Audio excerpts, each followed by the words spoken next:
Ryan Doolittle. Hello, welcome. Welcome to the Corning Museum of Glass. I'm our tourism sales specialist. So she's going to get us started and we're going to tour this whole place. It's going to be amazing. Right. It's yours. Okay, so welcome to our Contemporary Art and Design wing. Come on in.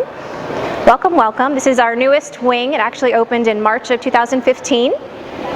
And as you can see, we have a beautiful skylight roof. We have over 900 skylights, so everything in our collection here is lit by natural light, and the light changes throughout the day, which is very beautiful.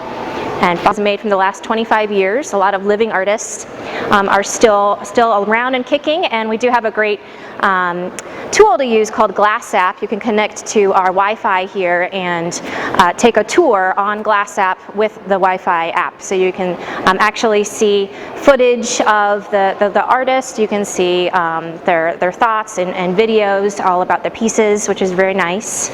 This is our nature gallery. So every piece in here is inspired by nature. We have 5 galleries in our new Contemporary Art and Design wing.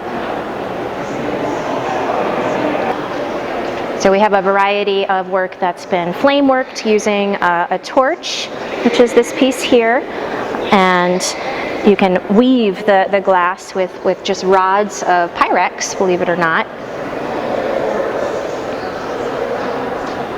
So a variety of work. This one is kiln cut and engraved. But the Corning Museum of Glass is the largest museum of glass in the world. It's been open since 1951, and it opened at that time because Corning Glassworks had been in business for over 100 years, and they wanted to celebrate the craft of glassmaking and decided to gift the town at that time of Corning with a museum of glass. And we've grown exponentially since then. I've added on many wings, and we have over 50,000 pieces of glass in our collection that span 35 centuries of glassmaking. This piece is by Catherine Gray. There's over 2,000 pieces of just normal tumblers and antique glass. And if you back up from it, you actually can see the trees that are in the design, which is pretty nice. It's really lovely to clean. So come on in. This is one of my favorite galleries and one of my favorite pieces of glass in our collection. It's by Karen Lamont, and she is originally from the US, but now she lives and works out of the Czech Republic. And she's the first one to really do life-size casting of these dress forms.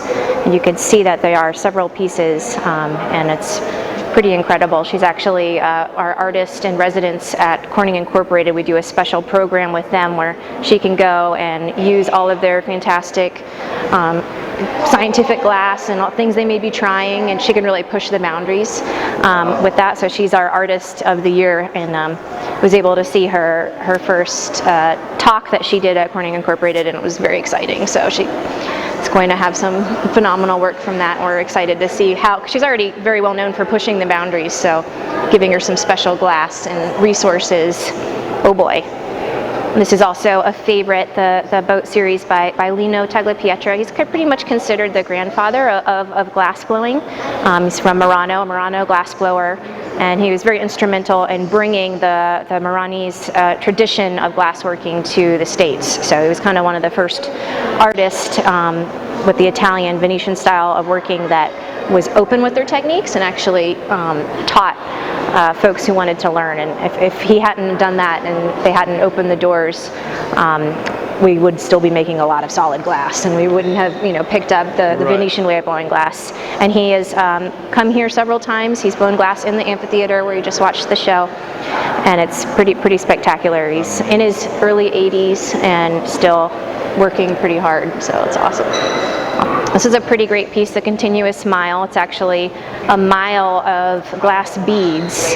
Wow. 4.5 million beads. There's a little section that you can feel it and touch the beads itself.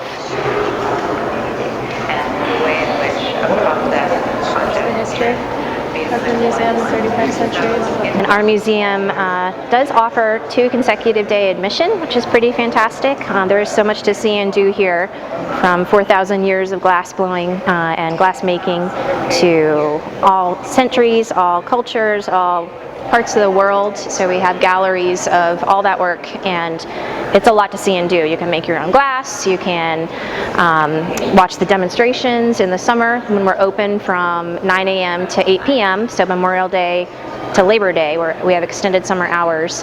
We have over 50 live demonstrations, which is a lot of fun. So you can watch the glass show, glass cutting this summer, which is a lot of fun. We're celebrating a big anniversary year, our 150-year anniversary, since Corning Glassworks came from Brooklyn. Actually, used to be Brooklyn Flint Glassworks, and they settled in Corning. And so we have a big celebration, and we're kind of celebrating all that glass has brought to the world. And our main mission is to tell the world about glass, and we are very excited to do it. But you can also watch the flame working demonstrations. We have our innovation gallery where you can learn about the science and innovations of glass throughout history.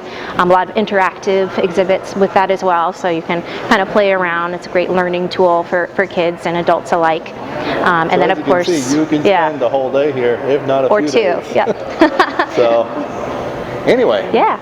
Excellent. Well, let's move on. There's a lot to cover. Yeah. So welcome to 35 Centuries of Glass. So this is the very beginning of glass making in the world. So telling you all about how glass got started. It is 4,000 years ago. It's hypothesized that it began kind of where ancient Syria and Lebanon are. So the Phoenicians were thought to be the first glass blowers. No one really wrote in their diary, I invented glass today, so we kind of have to just judge the glass that is dug up, and you can't really date glass, you have to date everything that's buried with the glass, so Right. kind of dating those objects. And this is, before glass blowing, this is all core formed pieces, so you would have a mixture of clay, dung, dirt, all sorts of stuff baked, and then you would dip it into glass and then use other colors to trail patterns around it in a spiral, and then drag lines. We call that the rack and rake technique, or feathered glass. So these would have been used for perfumes, very precious. Glass was extremely expensive, used as jewels in a lot of scenarios, sarcophagus inlays, and it really wasn't until the first glass bubble was discovered, which was only 2,500 years ago, that you were able to see glass be all sorts of places and more accessible to the everyday man and woman. So an old furnace. So as long as you have airflow and you can stoke a fire with wood, then you can get it actually hot enough to melt glass. Our furnaces that we use, it's a 2,000 degree Fahrenheit. Right. So glass starts melting and moving around. The soda lime glass at about 1,100 degrees Fahrenheit, so 11 to 13, but it's not really molten gooey till maybe like 1,800 degrees. So it's pretty interesting stuff. And the type of glass that we use and that they would have used is soda lime glass. So it's about 70% silica sand, and then a potash is added to it to lower the melting temperature of the silica. So dried marine plants is what we use, soda ash, and then one more key ingredient, which is limestone, which is a stabilizer. So without that, your glass would crizzle. We call it crizzling on the surface, where it's affected by atmospheric humidity. Okay. So it's a very specific formula, but if you think about all the formulas of glass that exist, there's over 65,000. So there are lots of formulas of glass. You can change the entire glass, what it's made for. Yeah, the conversation just by a small ingredient change. Wow. It's all core formed. It was kind of fun to see the beginning of it all, and just keeping in mind how precious it was. Yeah. Beautiful cast kind of jewelries.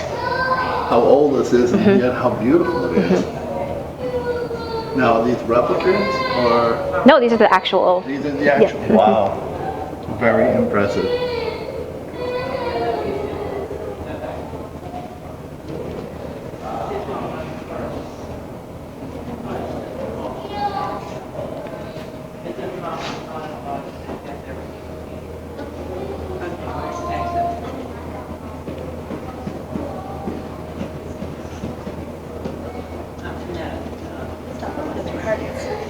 Ask Me carts. Our glass barge, fun time. So taking glass blowing on the canal systems.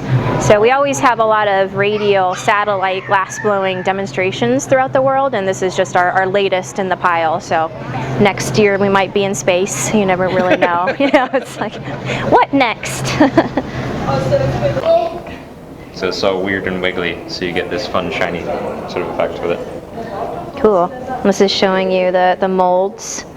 So if you just have like a hot bubble of glass, Give it a feel. see all the pattern and texture, and then you can blow it into this form. It would have another half, and it picks up all that texture that it has. Okay. Venetian glass is very well known for how thin and delicate it is. And since all the glass studios were put onto the island of Murano, they had to import all the materials to make the glass and then export the materials. So the lighter they could make everything, the more bang for their buck, basically, they could really get away with. So That mosaic, I mean, yeah, pretty phenomenal. There's another where she's looking. There's some mosaics there too. wow. The patience. Yeah. Who has it? Not me. Sea slugs, and that was a lot of fun.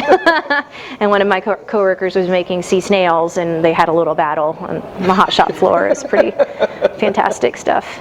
And of course, our flame working demonstration, which is in the Innovation Gallery, which is another one of the live demos that we do, they were doing a lot of, it was really the year for them too.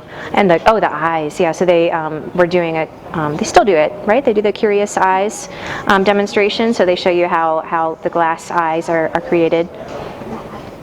And we have a whole nother exhibit in the Rakow Research Library, which is on our campus. It's the biggest library of glass factoids and history in the world, and we have another exhibit there that's a good Curious and Curiouser exhibit. So collect, should put them under the stairs somewhere, you know, just kind of so many.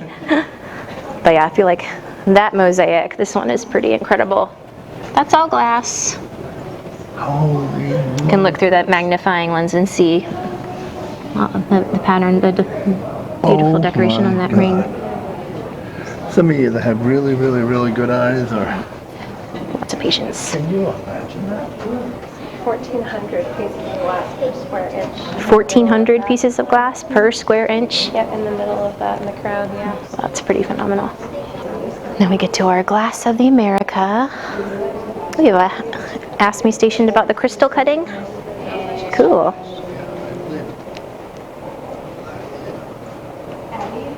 Well, how do they get these amazing designs on this crystal? Yeah, so what they would do is they would take something like this. The worker would be sitting here, and they would have a wheel, and the wheel would cut the glass as they were looking through it. They would actually draw the lines onto the glass and sort of have that outline of what they were going to do first, and then they would start doing this. Something like this would take a very long time by hand. A lot of patience. So this is what Corning was really well known for back in the heyday. And the reason why we have glass here is really these glass blinds. So it was a company in Brooklyn that was making them, but they needed another resource. They needed lower cost of living and more resources. Most glass furnaces and factories that you find throughout history, they're always somewhere near where there's materials to fuel the fires. So the Pennsylvania coal mines were a good resource, and it's essentially how we settled in Corning. So all with some glass blinds, and then had some glass crystal cutting designers come over and start all the factories. This is actually a good place to do the Pyrex story if you're comfortable. Most large glass inventions that you can possibly think of, they've all had their origins in Corning, and Pyrex is probably the most familiar household name. I don't know anyone who doesn't have Pyrex in their kitchen. And originally it was started as an engineering project for battery jars for railroads. And the engineer brought one home. He cut it in half, brought it home. His name was Jesse Littleton, and his wife Bessie decided to try it out in the oven and baked a pie in it. And 3 years later, Pyrex was born as a bakeware line, and it's grown ever since. And the son of Jesse and Bessie Littleton, Harvey Littleton, is one of the pioneers of the American studio glass movement. So kind of a fun factoid. He was one of the ones who made the furnaces, which had only been in factories, more every day, so they could be used by different artists, and really opened up the doors to having them in different colleges, and became an art form in America. So that was the late 60s. So he had a big part of that. But we have fiber optics that were invented here. Thomas Edison got help with the first light bulb, the traffic signal lights. These are all part of the first creations. And of course, going all the way up to today, the Gorilla Glass that's in your smartphone, that was invented here. So it's amazing. Pretty fantastic. Move it around and see the. So crystal has a high refractive index because of the lead addition, which is why you have the beautiful rainbow effect when you cut into it. It's also softer than soda lime glass, so it's actually easier to carve into. It takes less time, and you can put it into an acid bath when you're done carving it, and it brings it back up to a polish. So it's a lot easier of a process. Absolutely amazing.